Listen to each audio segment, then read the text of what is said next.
friends, today we'll discuss a case. A 38-year-old male came to emergency department with complaints of being aware of his own heartbeat, and it was associated with chest pain in the left side of chest radiating to back and left arm, associated with sweating. This all was rapid in onset within half an hour. So patient started experiencing this at around half an hour back. He comes to emergency department. There was no history of hypertension, no history of diabetes, bowel and bladder movements were normal, no other comorbidities. So based on the history, we were suspecting there could be some cardiac etiology, and primary survey was started, airway was patent, respiratory rate was 16 cycles per minute, saturation was 85% on room air, so patient was attached on oxygen mask. And then chest, in chest bilateral crepes were present. When we go to see, pulse rate was high. Patient had pulse rate of around 180 beats per minute, and then the BP. BP was 130 by 80 mmHg, capillary refill time was less than 3 seconds. In D, GCS was E4V5M6, RBS was 123 mg per deciliter, and patient was afebrile. We took ECG. In ECG, there were changes which suggested of that it could be a tachycardia.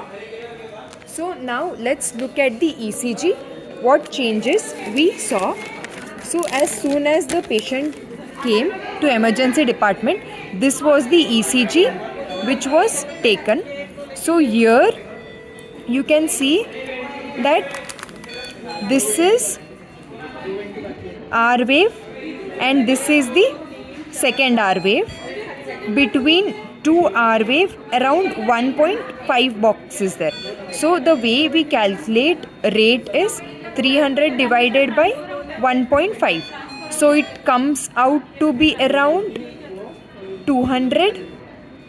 So around 200 to 250 was the heart rate of this patient.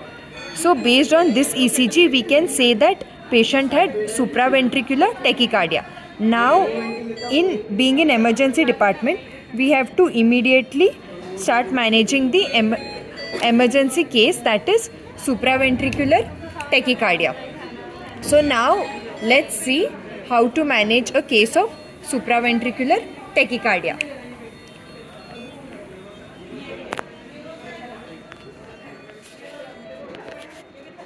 Now, when patient came to manage the case of supraventricular tachycardia, we have to secure IV line. We have secured it through EJV so that whatever drug we supply, it will reach fastly to the heart. So IV cannula was secured through EJV route, and immediately adenosine was given. 6 mg of adenosine was given, following which the ECG changes were reverted. After giving adenosine, the new ECG was taken.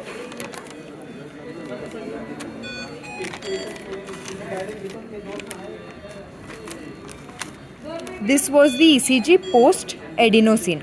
So here you can see the tachycardia has come down as the ECG changes were reverted by giving 6 mg of adenosine. Further doses of adenosine was not given.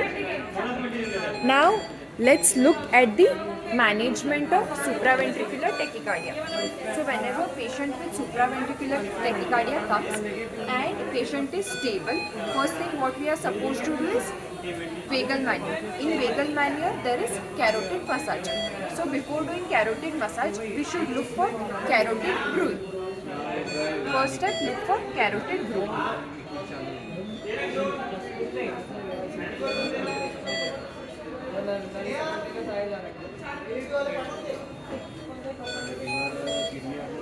There is no carotid bruit, so next step is do carotid massage.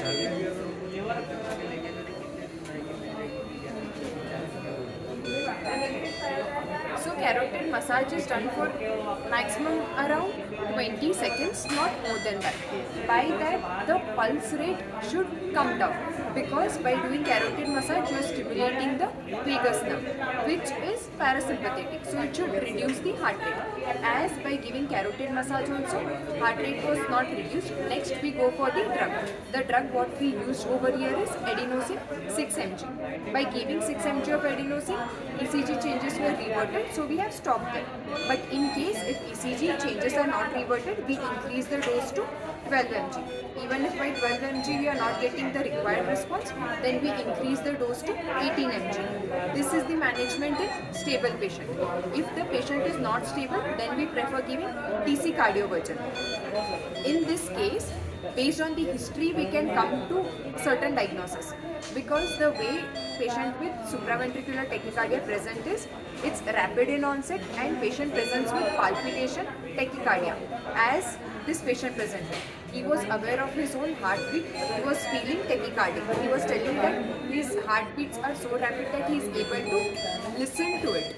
So here the patient presented with palpitation, tachycardia. Associated symptoms like syncope, chest pain can be there, because as the heart is beating fast and not beating properly, supraventricular tachycardia is an arrhythmia. That time, if the oxygen demand for the heart is reduced, patient can land up in angina, leading to chest pain. Or if arrhythmia can lead to decreased blood supply to brain, as the cardiac output will be decreased. That can lead to syncope. In this patient, there was chest pain. So patient had angina, main complaints, palpitation, tachycardia, by which we diagnosed a case of supraventricular tachycardia. Very important to manage this case in emergency, because it's a life-saving procedure if you do it immediately. This is how you manage a case of supraventricular tachycardia in emergency department. Apart from that, important thing is, once you have managed the case also, as soon as patient has come, you know it is a cardiac condition, supraventricular tachycardia, chest leads have to be attached. In this case, you can see the chest leads which are attached, and put the patient on oxygen mask, so that adequate amount of oxygenation is given, and keep a pulse oximeter so that the saturation is monitored regularly. Thank you.